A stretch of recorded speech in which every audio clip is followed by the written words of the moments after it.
Hi, I'm Stephen Miller from IBM Analytics Group, where I lead academic programs and outreach. And I'm here today with Simon Eassom, who leads education programs from our Smarter Cities initiative. So Simon, can you tell me a little bit more about yourself and your background and what led you to come to IBM? Sure, thanks Steve. I've come from the higher education sector, so I was 22 years in that sector, going through the process as a teacher, as a researcher, and then as an administrator, eventually being responsible for things like learning and teaching and student experience in that sector, before IBM hired me within our services business to try to drive business in that sector in Asia Pacific. I now work in our Smarter Cities organization, where what we're fundamentally interested in is how we enable cities to align education outcomes with the real needs for local economic development and growth, with connections with industry and so on. Okay, excellent. So can you give me an example of that at work with a university you've worked with and a city that you've worked with, and what types of outcomes that have happened? Sure, so one of our big projects at the moment we're involved with, of course, is the development of cognitive computing, and it permeates into three different ways that we're interested in working in partnerships with universities. The first is we absolutely need capability and skills in the future to work with IBM, as IBM employees, but also out in industry, who have the knowledge and understanding of cognitive computing, who are able to generate entrepreneurial ideas, to create business opportunities, and to be able to actually service those industries that develop cognitive solutions. So we have academic programs where we're working closely with universities to feed those skills and skill development. So on the other hand, we're very interested in working with universities who want to make sure that they align their curricular content to the requirements of their local industry. So one thing we're doing with using that capability and that technology are things like career guidance and career support. So with one of our keystone universities that are working with Watson is Deakin University in Melbourne in Australia. What Deakin University are doing basically is going down the model of credentialing their students with getting recognition for the skills that are embedded in their courses that industry will give them credit and badges for, and they work with companies like LinkedIn and Credly to actually recognize the badges for those qualifications. The student builds up an e-portfolio, and the student can be seen to be industry ready even before they finish their degree or outside of the context of their academic degree.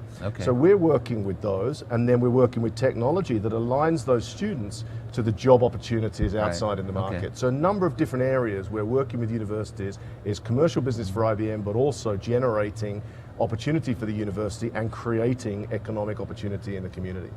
Excellent, because that's a real need in the whole education space, right?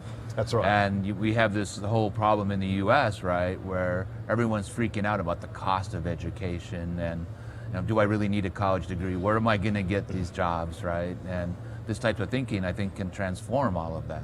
Well, the big threat to universities that we're conscious of now, in a way in which digital is disrupting everything, and we've seen this in other industries. There's no doubt about it that most of the disruption comes from outside of that industry. So, Spotify was not developed by the record companies.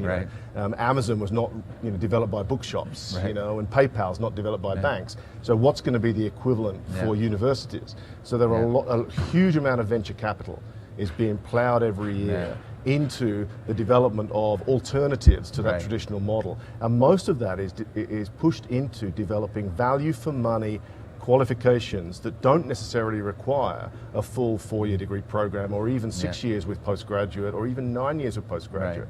And what we're seeing happening is industry pushing back at universities as well, saying there's nothing in between high school and university graduation. So we pay a premium for these university graduates, and they're still not job ready to work in my industry. And as soon as somebody comes along with a model that says, I can provide you with job ready, capable, mature students who don't necessarily have to have a degree, then industry will start to say, I'm going after that market, I don't need to worry about what universities are doing. And that's a big threat to universities. So we want to work with them to help them combat that disruptive model. I think that's great. So the other element that IBM is getting into now is personalized learning. Right, and there's a whole long-term vision here of making it really tailored to the needs of the students, so that each student gets their, think it's actually tailored to them, so that they can progress at their own pace, that they can get to whatever they're really capable of versus the old model where everybody gets the same thing every day. The bad students never get better, the great students get bored, right? So I think it's really cool. So what is the reaction that you're getting from the schools that you've been working with about this, and where they see it going? Look, there's no doubt about it. Every single university in the world is working internally on some form of personalized and adaptive learning. Okay. Whether they're moving as fast as they need to, whether they actually need the support of a company like IBM, who's putting a huge amount of money into developing middleware platforms that really drive personalized and adaptive learning to new levels, right. Is another matter. But let's look at that personalization for a moment. Personalization is impacting on every single business. So this is not something new, it's not something unique to education. And the way in which personalization is shifting that industry, and the way in which it's shifted, retail, telcos, banking, the way in which it's shifted in the education industry is in multiple dimensions. So there's not just one way of understanding personalization. So at the outset, at K-12, in terms of accelerating students' learning, in terms of providing opportunity for students who are falling behind to keep up with others, in terms of giving everybody equality of opportunity to be able to graduate from school at a certain level, personalization is going to transform the way in which we're delivering K-12. But let's turn it around on the other end. Let's look at a very traditional model like the university degree program. We have had a model for decades of a push model where a university says, these are our products, they're called degrees, and we've structured them in this way because we think that's the content you need. And we've got this 4-color brochureware that we send out to you, pick what you want, come and pay your dollars and sign up.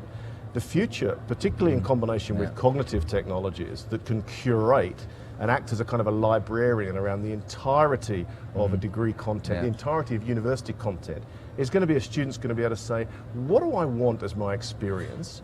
What do I want to achieve, particularly at the graduate level, particularly doing master's degrees?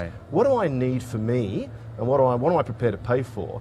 Well, Watson and other cognitive technologies are going to be able to curate all the content. We're going to say, I want to learn that bit, that bit, that bit, and that bit.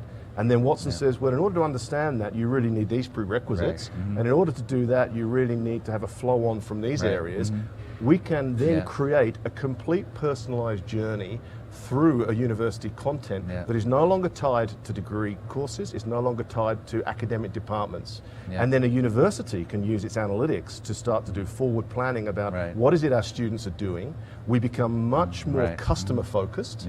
We put the student at the center of their choice of their learning instead of them simply being a consumer of a product we tell them they need.